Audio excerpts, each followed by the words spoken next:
Startuprad.io, your podcast and YouTube blog covering the German startup scene with news, interviews, and live events. Hello and welcome everybody. This is Joe from Startuprad.io, your startup podcast and YouTube blog from Germany.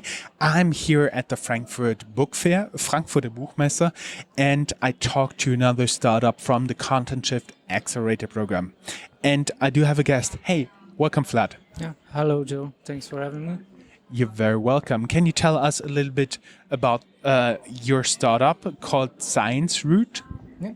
So Scienceroot is a blockchain-based scientific ecosystem that targets collaboration, funding, and publishing. Right now, our focus point is really on the collaboration to improve collaboration between scientists. So allowing scientists from different parts of the world to talk with each other, exchange ideas, and really try to advance science as all product. Okay, and when we talked about before, I did learn several things. For example, your target group, who are your users? Mm-hmm.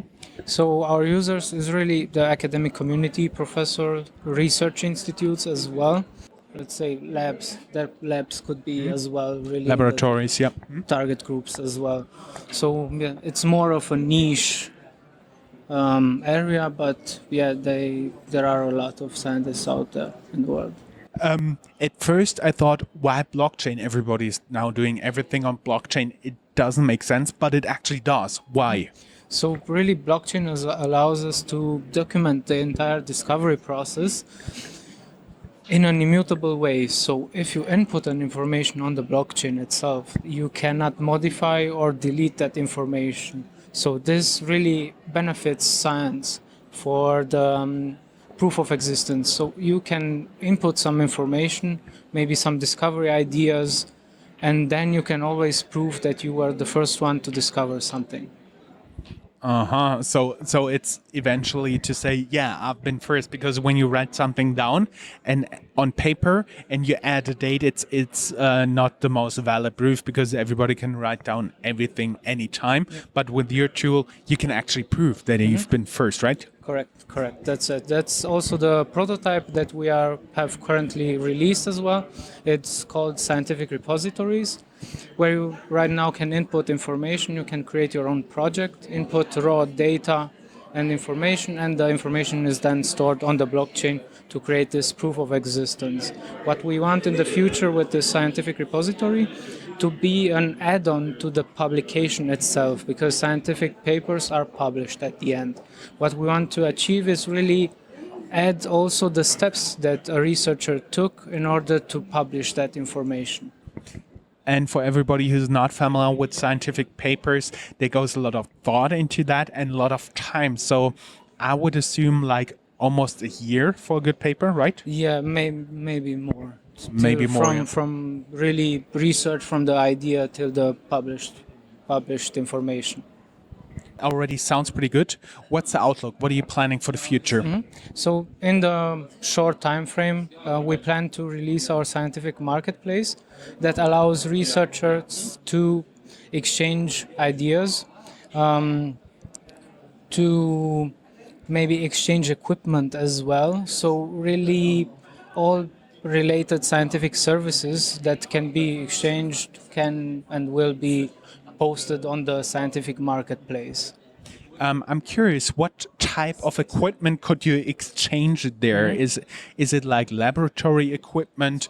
Is it like nuclear research facilities? Is it time on Webb Space Telescope? What would it be? Mm-hmm. So really, let's say a small example. Someone in North America has a specific microscope that you need to run some tests in. You are, for example, in Germany. You can offer some way of monetary payment for the person to make some tests that you need, and then give you the results and have a peer-to-peer transaction exchange between the two persons.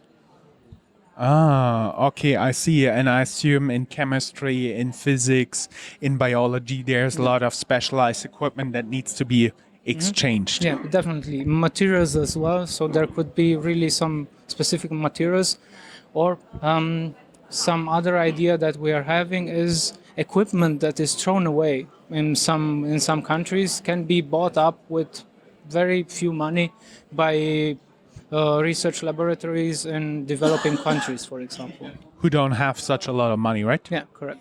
Okay, that is pretty nice. And if you take one step to the side, we see with Content Shift you can win 10,000 euros. You've been a member of this accelerator program. How did you like it? What did it give you as a startup, as a person? No, the Content Shift Accelerator really helped us improve our product, maybe, or let's say helped us target the exact product or the exact problem that we want to solve with our product. Talking with industry professionals really helped us get a different overview about how veterans of the industry really think, how we can improve as a startup ourselves. So it was really a great opportunity to be part in the Content Shift, and I recommend it for any startup that wants to grow and develop a bit. Well, only thing left for me to say is best of luck, happy researching. Yeah, thanks. That's all, folks. Find more news, streams, events, and interviews at www.startuprad.io. Remember, sharing is caring.